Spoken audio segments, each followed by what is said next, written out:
Hello there, welcome to my views and news. I'm recording this video in my car. I am traveling, but regularly I receive updates from Ethiopia. So while I am on my way to a place, updates are coming. That is why I had to stop and share these updates with you. Alarming updates from the Amhara region, where while government has retaken 6 cities from Fano fighters, but on one front, heavy clashes are ongoing, perhaps the heaviest we have seen so far in this unrest in the Amhara region. And Fano fighters are trying to hold on to their gains here. A key town, strategic town, fight is for the control of this town. Fano fighters are not withdrawing, and we are seeing casualties on both sides. Secondly, BBC has published an article about the drone strike which happened on Fano Silam, West Gurjam. So who are the victims? Fano fighters or civilians? What does BBC say? Thirdly, House of Representatives is voting to approve the state of emergency or not. Why is that this session is not being broadcast live?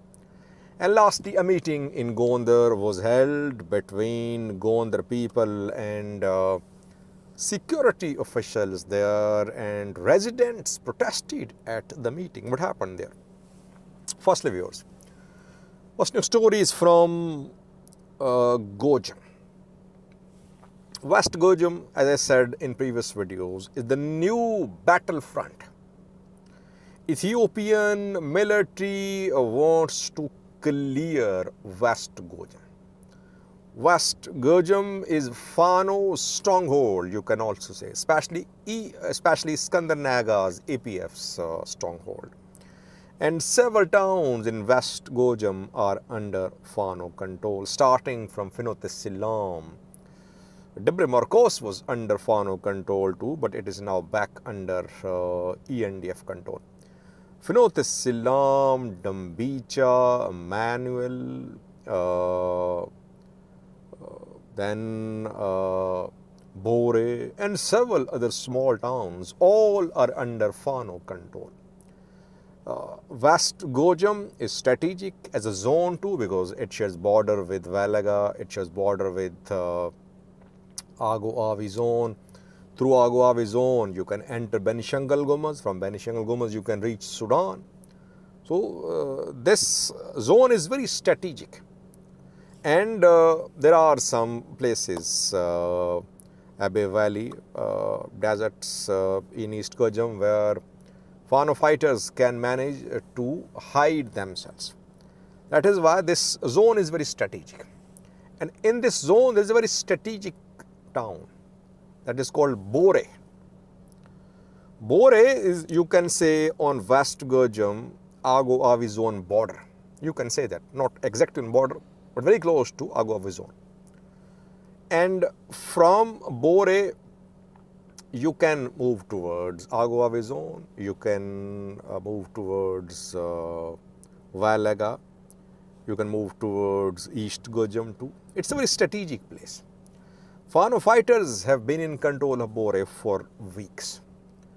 Now, after retaking 6 cities from Fano fighters, military wants to retake Bore. That is why we are seeing heavy clashes for the control of Bore town.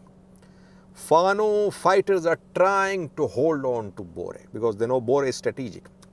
Though they withdrew from other 6 cities, we saw that they retreated.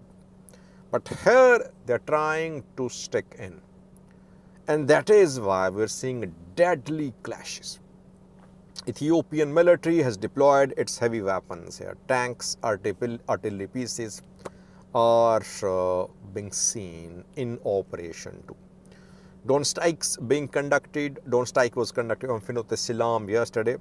Any drone strike on Bure, it was claimed by some sources yesterday. I could not confirm drone strikes on Bure, but heavy clashes ongoing, heavy weapons being used by Ethiopian National Defense Force.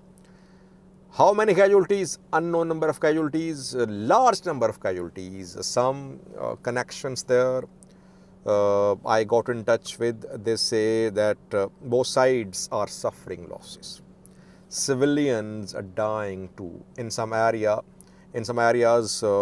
dead bodies are on the streets, on the roads of Bore. Dead bodies of Fano fighters, in some cases dead bodies of Ethiopian National Defense Force soldiers. So deadly fighting ongoing for the control of Bore town. While we hear from Ethiopian government officials that everything is returning to normalcy. They are sharing pictures from Bahirdar, Gondar. If you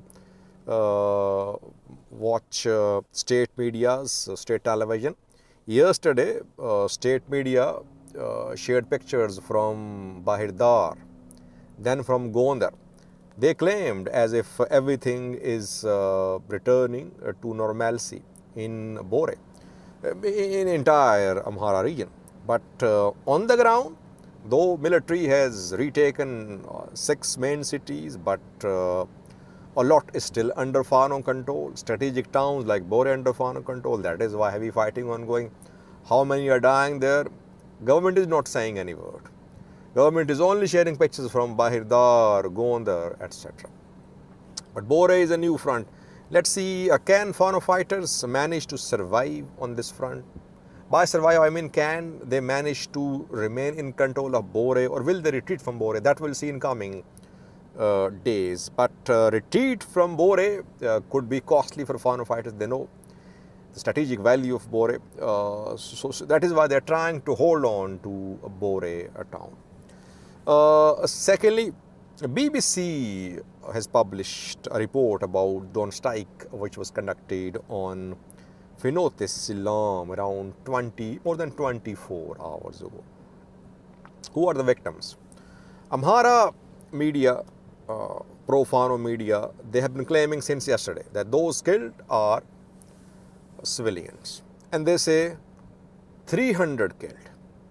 In one drone strike, 300 killed. By the way, I have not seen 300 killed in any drone strike. I've been covering wars for years. I have not seen a single drone strike causing hundreds of casualties.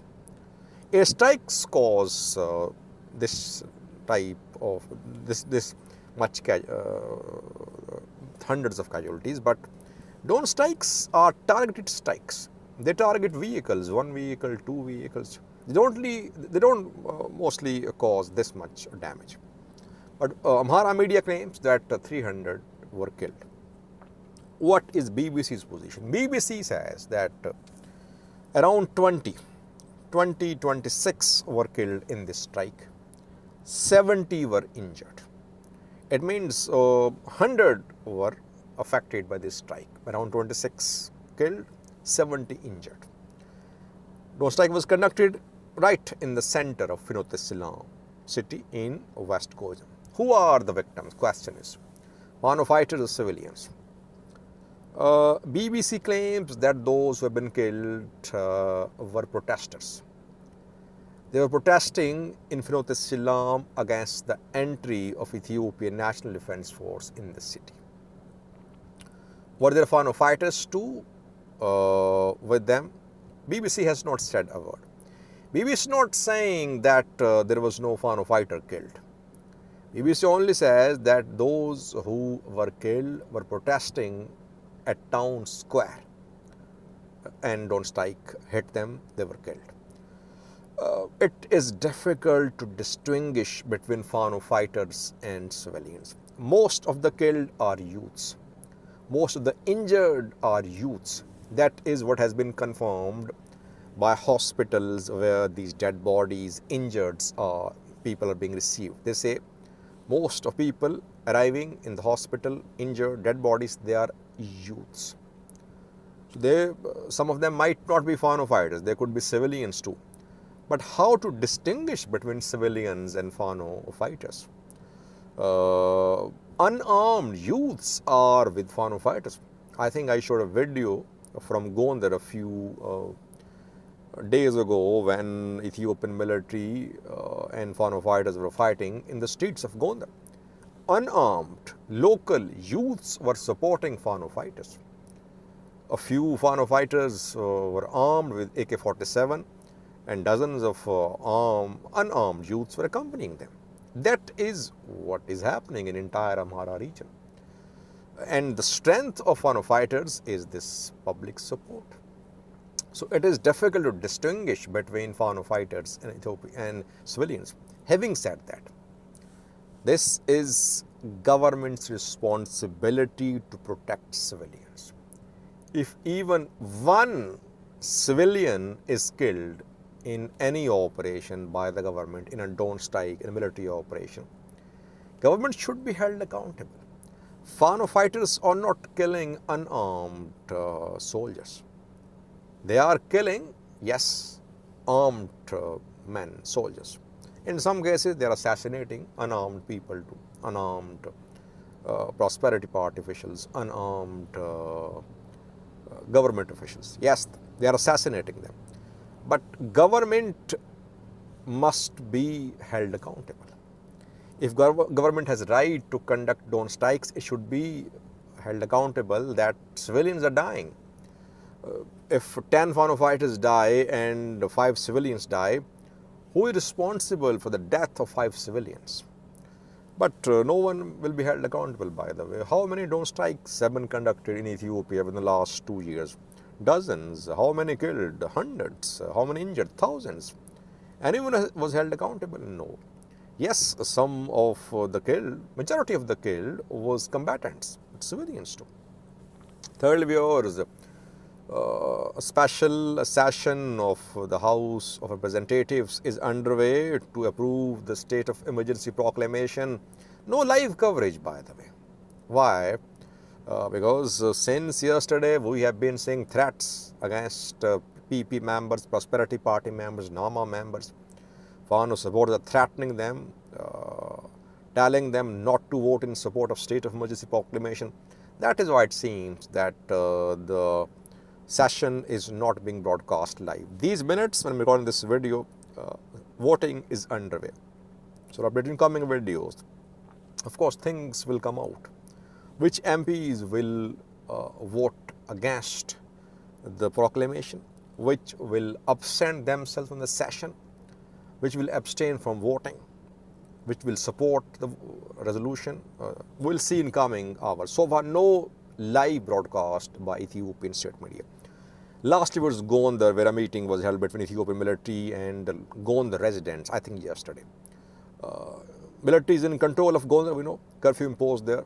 Life returning to normalcy a little, though curfew for 2 weeks imposed. Now, military is trying to talk to people because in Gondar we saw massive public support for Fano fighters. Government is trying to convince people that people should not support Fano fighters. A meeting was held yesterday in Gondar city between Gondar people and END of officers. And there an officer used the term bandit for Fano fighters. Participants of the meeting protested against the use of this term.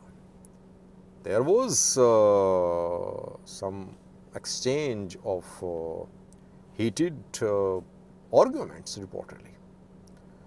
But meeting went on and END of officers threatened. They said that people should not support these extremist elements.